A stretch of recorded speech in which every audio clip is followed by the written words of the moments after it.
Hello, Miss Jennifer Doran at psychicmediumjenniferdoran.com. I actually remembered it. It's been so long since we've talked. I know, it's been ages. How are you? Fine. It's a miracle that we are actually having a sessions today, and that is the topic. I just thought that was a good segue. Erik, hi, I love you. We're going to talk about miracles, right? Yes, he says, hi, I love you too. And actually, he's really excited about this topic because what he's telling me is it's multifaceted or multi-layered. Okay, interesting. Well, okay, I want to remind you guys, though, to please subscribe right now. Click this subscribe and also hit the notification bell because, we do have sessions, YouTube's where, especially the live ones where we do free giveaways. So you don't want to miss that. Yeah. Anywho, so Erik, why don't you just take the floor? It seems like the Bible just full of all sorts of miracles, parting of the Red Sea and all this stuff. And where are the miracles now? Well, let's just talk about miracles in general first, I guess. Yeah, so that's what he was kind of getting. I have a piece of hair stuck on my lipstick. Any woman who wears lipstick knows how annoying it's irritating. Sorry if I keep touching my face and picking at it. It's driving me crazy. So when he was saying that the miracles are multifaceted, that's what he was kind of getting at. Like there's the Bible stuff, and then there's just the everyday miracles that exist that don't get advertised, don't get written down, don't get noticed like the biblical stuff. That the miracles there,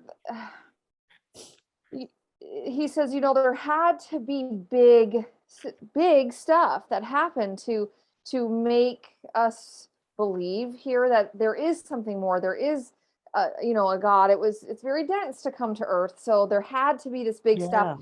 And because some of it was so big, we can still, however many years later, look at those and see the comfort in the miracles. So what he's saying is like the big, huge miracles like that anymore, we don't actually need those for the same reason that we did when they happened. Well, it seems like we need miracles now more than ever, though, Erik. Yes, but he says that they're different. They're basically what he's saying is like the collective conscious, there's much more of an awareness of it now because of some of the miracles that happen. The miracles that we need now are a lot more often on a personal scale. Okay. On a smaller scale. You see like so-and-so is, you see YouTubes of some white wispy figure just zooming in to save a person from a motorcycle crash and things like that. I'm gonna look up the most common miracles. But yeah, and well, what he's saying is because we have the human race, the earth has a much stronger faith and belief in something than when these miracles were happening. That's what the idea was to connect us. And so, we would like to have those huge miracles again, but like here's one of the 5 most famous miracles. The one of Lourdes is one of the most famous miracle sites, a French grotto, which is said to have healing properties for those who drink or bathe in it. Yeah, I've heard of that. And we aren't talking about curing a headache or a funny stomach here or there. It's supposed to have heavy duty healing, even terminal or seemingly incurable ailments. In 1948, this person, Jean Fretel, arrived in Lourdes in a comatose state as a result of TB peritonitis. That's not good. It's very uncommon. After being given some Eucharist, the communion, she woke from her coma and declared herself cured. And it was officially recognized in 1950. Of course, people have woken up from coma. So, yes. I mean, what is, and then another one in 1987 was apparently cured from multiple sclerosis. And they said it's all the Lourdes waters. Can you talk about that? Yeah. So what he's saying is that there is miraculous powers there. Yeah. There is, not everybody gets healed, and that has to do with other stuff.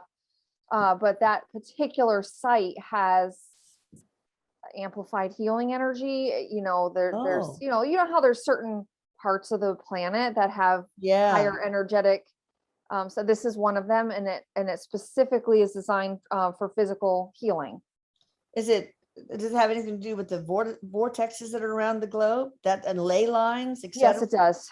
Yeah, with all Right. yeah, Ley lines. yeah. He says all of the places that have like healing energetic, they're all kind of connected on a system that is an energetic system that we couldn't necessarily map out, but we could. I mean, we could draw lines to them. But yes, it's all an energetic. It's almost like what he's showing me is if you took them all. It's he's showing me this type of ball. It's like my kids used to have them, and it had all the hexagon, so it was like all open. Oh yes, yes. Okay. He said like if you connected up all the places on the planet that had like higher energy, and then basically lifted it off and took another map, it would look like this. Like, interesting. Yeah. There's something about sacred geometry that connects around the globe. That. Yes. Is there involvement of any divine entities like archangels or guardian angels or anything like that? With in regards to miracles in general, or just like the miracles in general? Honestly, it doesn't matter. He says yes. He says it doesn't matter. Yes, there is. So they are involved. It's not just sacred geometry and vortices and no. There's divine intervention too. Mm-hmm. Oh yes. All right. Miracles. They got to give him something to do. Yeah. Yes.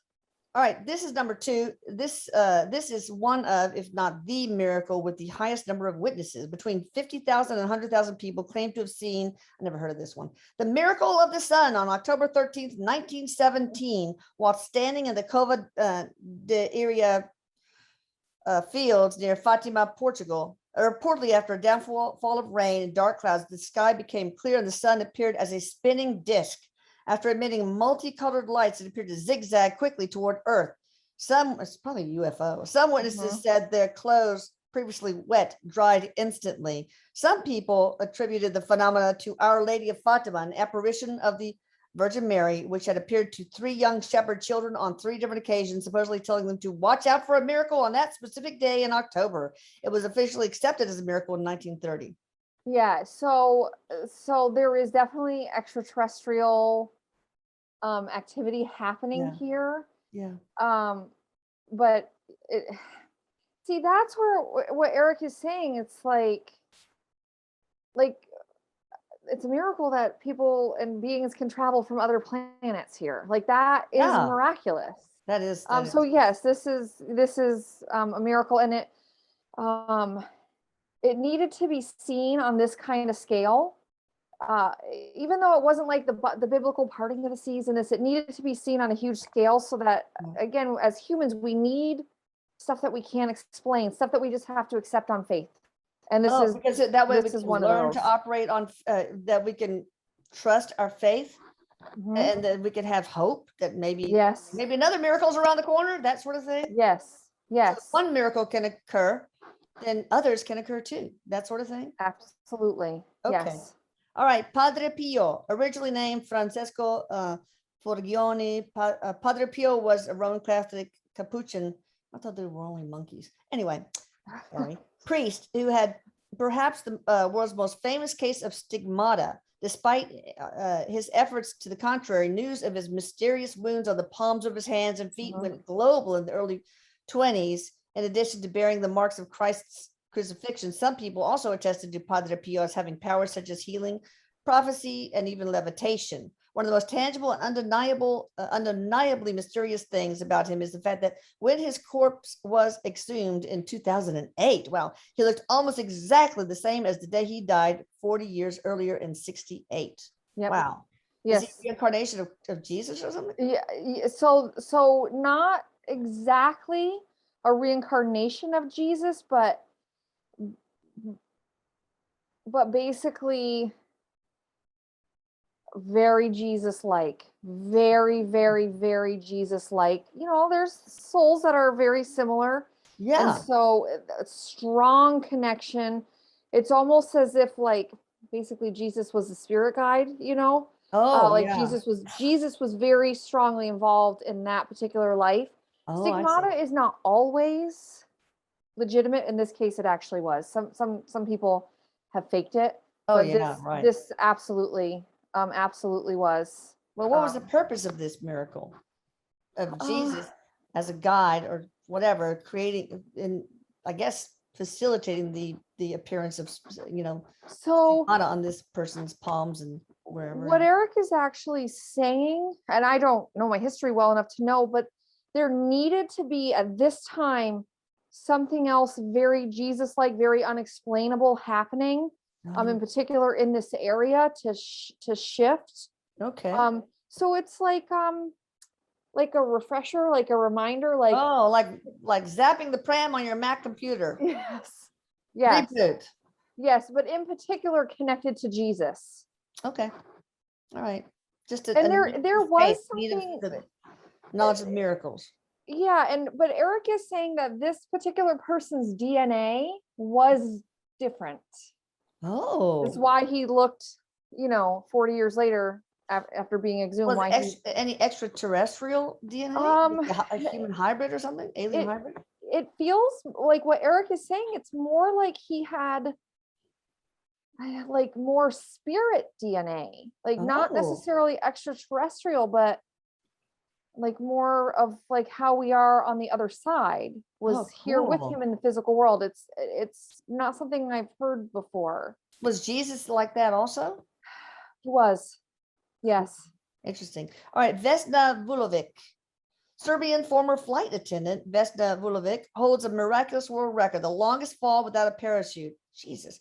After a plane she was working on board in 1972 exploded 33,333 feet in the air. Now, there's something special about that number. Somehow, Vesna was the only person to survive the detonation out of 28 people. She was pulled from the center of the plane wreckage with a fractured skull, 2 broken legs, and 3 broken vertebrae, but alive.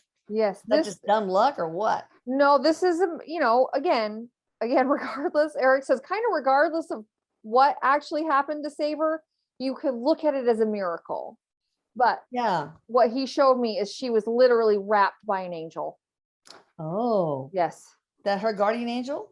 Yes. All right, cool. Our Lady of Guadalupe in 1531, Juan Diego said the Virgin Mary appeared to him, first asking him to build a church where he stood, and then later to collect a bundle of flowers. I said that wrong. Anyway, when he opened his robes, the flowers fell away to reveal a now famous image of Mary, one which can still be seen today in the Basilica of Our Lady of Guadalupe in Mexico City. Roman Catholics claim the image has survived ammonia spills and even a bomb explosion, but one hard fact remains. The painting remains as colorful today as it did 500 years ago, surviving the Mexican heat in a way contemporary replicas could not imitate, and with minimal restorative work. Oh, what's up with that? Well, so these, again, Erik says these sort of things provide hope, provide faith. I honestly, without hope or faith, it's very difficult to be here. Yeah. So having these type of things that are unexplainable but very tangible, send out like butterfly effect with the hope and faith, which we wouldn't survive without. Okay. What about the parting of the Red Sea? Would that be considered a miracle? It would. Yeah. Yes. Okay. So what's that? What caused that? Tides, or was it something just real? Yes, it was actually real to. Erik says it was actually real. It was a real thing to just, I guess, to show the power, what's possible, what's possible. Okay. And again, it's like something to draw back on, like, okay. Yeah. There's a bigger play and, bigger force at play. Yeah. Okay. All right. Here's another one. The Marian apparition in Zeitoun, 1968 to 1970. Here it is, guys. Oh, yes. Anyway, the Marian apparition is an event in which the Virgin Mary is believed to have supernaturally appeared to one or more persons, regardless of their religious faith. Yes. They're often given names based on the town in which they are reported, or in the sobriquet, which was given to Mary on the occasion of the apparition. They have, I don't understand. They have been interpreted in psychological terms as pareidolia, and in religious terms as theophanies. So either you're crazy or it's really real. I don't know. I don't know. So the most famous of these apparitions were the visions of Saint Bernadette at Lourdes, related item number 6 on the list, and the 3 children of Fatima, which we already talked about. Basically, in each of these cases, Virgin Mary gave them predictions of the future events and preached prayer and penance. The famous case of Our Lady of Zeitoun, which we're talking about now, took place in Zeitoun. I don't know how you pronounce it, Cairo. And contrary to the norm, this apparition was witnessed by millions of people over a period of 2 to 3 years. It's even caught on film in this photograph that I just showed. Wow. Yes. So this type of thing is like infusions. Erik is calling them like infusions when something happens like this on a big scale. Yeah. And he says, especially because of now how things are, everybody hears about stuff. You can find and search these things.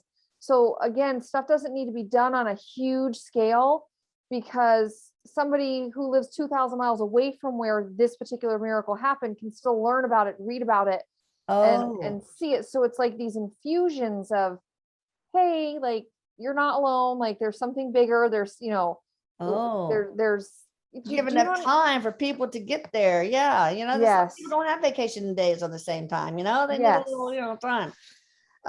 Interesting. So who was responsible for that? Was the Virgin Mary, Mother Mary? Yes. Okay. Yes. Good. Here's a cool one. Incorruptible corpses. Incorruptibility is the name given to the situation in which a dead person does not decay after death. The Orthodox Church considers it essential in considering a person for canonization as a saint. Blah, blah, blah, blah. So here, I think this is one example. Yeah, it has to do with that. What Erik was saying about that other guy, like, there's just the DNA is just different. Oh, yeah, because he looked the same. Yeah, there's more spirit energy. I don't. That's something that we're gonna have to go deeper on sometime. It's just different. It's just different DNA. So when the soul leaves that body, it's almost as if that body has been blessed by the spirit that was in it. Well, it's like 129 years after her death. This is Saint Bernadette. Yeah. God, I'm not even dead, and I look more dead than she does. Jesus. That's incredible. That really is incredible. That is crazy. Therese Newman, 1896 to 1962, German Catholic mystic and stigmatic. In 1918, while partially paralyzed after falling off a stool while attending to a fire in her uncle's barn, she sustained more falls and injuries during this period. After one particular fall in 1919, she lost much of her eyesight. Therese reported that her eyesight was fully restored on April 29, 1923, the day Therese of Lisieux was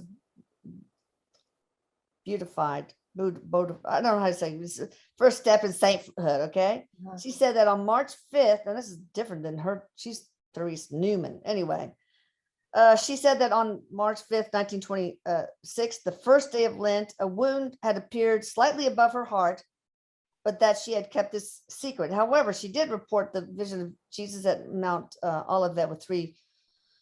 Okay, let's get to the thing. All right, 3. So several consecutive Fridays. She said she was experiencing the Passion of Christ, suffering her own body along with his historic agonies. The wounds never healed or became infected and were found on her body at her death. Okay. Oh, yikes! Yes. So what's going on there? That's actually, this is, Erik was saying that before this person came in, this was all in her contract. Okay. For her story to be told, for there to be some mystery around her story. It was all part of her contract and her agreement before she ever came in. Again, faith, hope, that type of energy.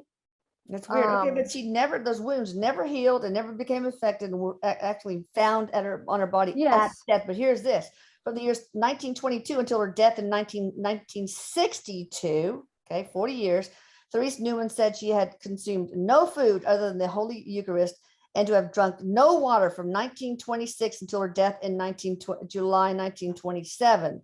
A medical doctor and 4 Franciscan nurses kept a watch on her 24 hours a day for a 2-week period. They confirmed that she consumed nothing except for 1 consecrated sacred host a day and had suffered no ill effects, no loss of weight, no dehydration. So what's going on with that?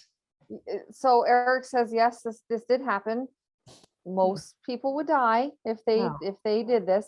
But yes, so miracle energy, angels, spirit guides, divine intervention. Okay. Again, it's about the story. It's about her story. You look at this and there's no earthly explanation for this. All right, 1973, Sister Agnes Katsuko Sasagawa in Akita, Japan, had visited the Virgin Mary in 73. Cross-shaped wound appeared on the inside left hand of Sister Agnes. It bled profusely, causing much pain. July 6, almost a month later, 3 weeks later, she heard a voice coming from the statue of the Blessed Virgin Mary in the chapel where she was praying. And this statue was carved from a single block of wood from a katsura tree and is 3 feet tall. On the same day, a few of the sisters noticed drops of blood flowing from the statue's right hand. The wound of the statue's hand remained until September 29th when it disappeared. Then they began to notice the statue began to sweat, especially on the forehead and neck. And then they saw tears coming from the Blessed Virgin statue, the eyes. It continued to weep at intervals for the next 6 years and 8 months, wept on 101 occasions. Scientific analysis of blood and tears from the statue provided by Professor Sagisaka of the confirmed that the blood, tears, and perspiration are real human tears, sweat, and blood.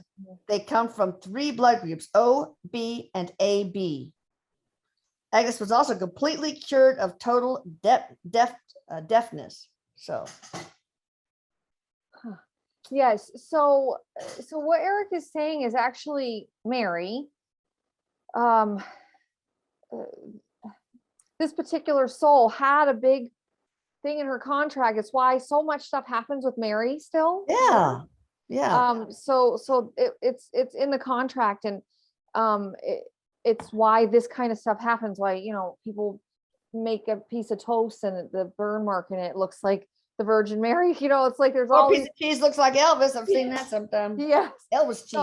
So that particular soul, Mary, has a contract to keep coming and creating situations down here and having certain things happen down here. All right, cool. In regards to this, so yes, miracle. Erik says the fact that we can communicate with spirit in general is we could look at that's miraculous. Here's Joseph of Cupertino, 1603 to 1663. He had these miraculous ability to levitate. So it's no surprise that he is the patron saint of air travelers, aviators, and people with mental handicapped and weak students. Oops. Anyway, he was prone to miraculous levitation and intense ecstatic visions that left him gaping. It's called the Flying Saint. Maybe he's related to the Flying Nun. I don't know. Erik said that there was extraterrestrial assistance here. Oh, interesting. This is something good. Cupertino, that's where Apple headquarters is. And I think it says something here about that. Let's see.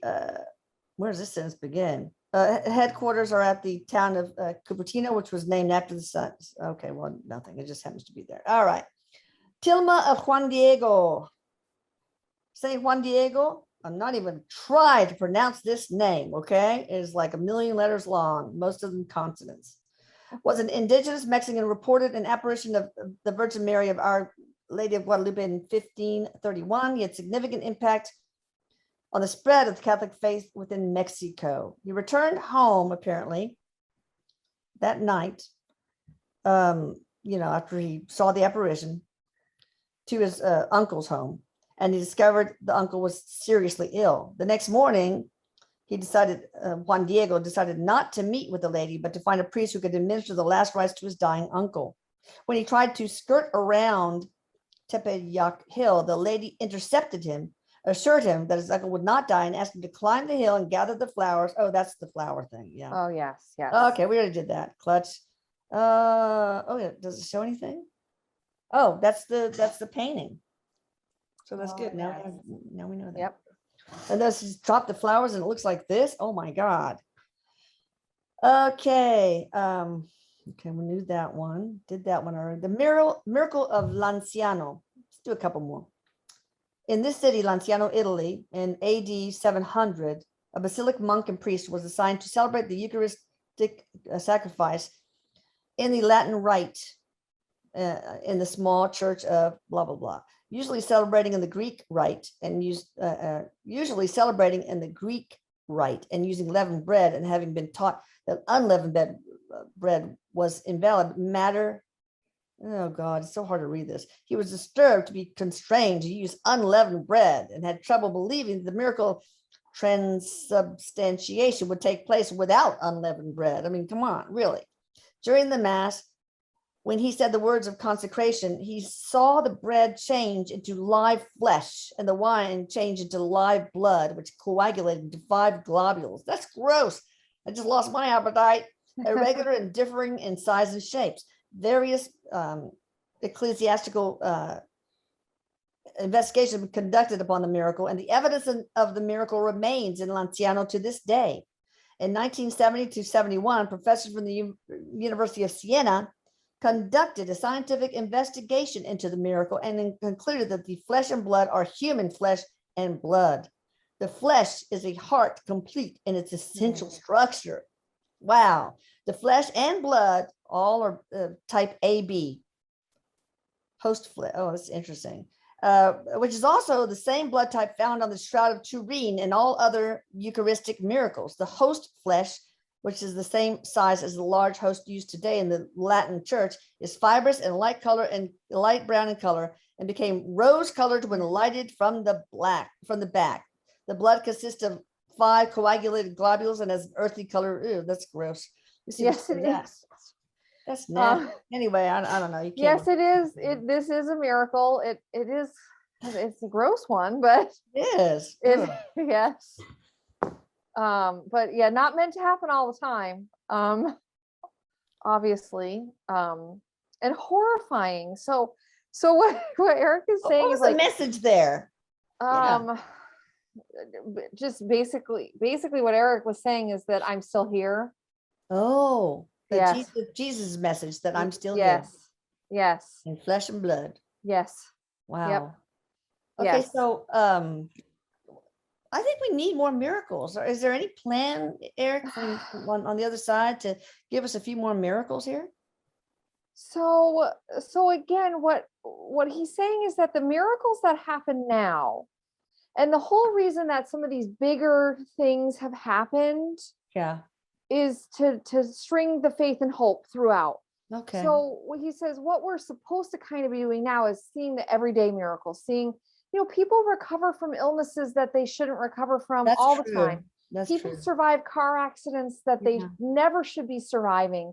It's just that sometimes our focus is so much on the negative and the what's going wrong, and that we forget to put out there. So honestly, I feel like with this particular video, like I would invite people who see this to write something down, in the comments of a miracle that happened to them. That is an excellent idea. Yeah. Or somebody they know. Exactly. Yeah. Well, because what Erik is saying is what you focus on, you see. What you focus on, you find.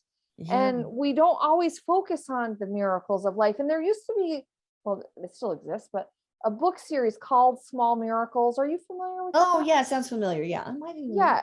And it really basically what it is all these incredible synchronicities that happen. Yeah. Or you might call them coincidences. Right. Those things are not coincidence. They're not, there isn't divine intervention that happens with them, even if they're small.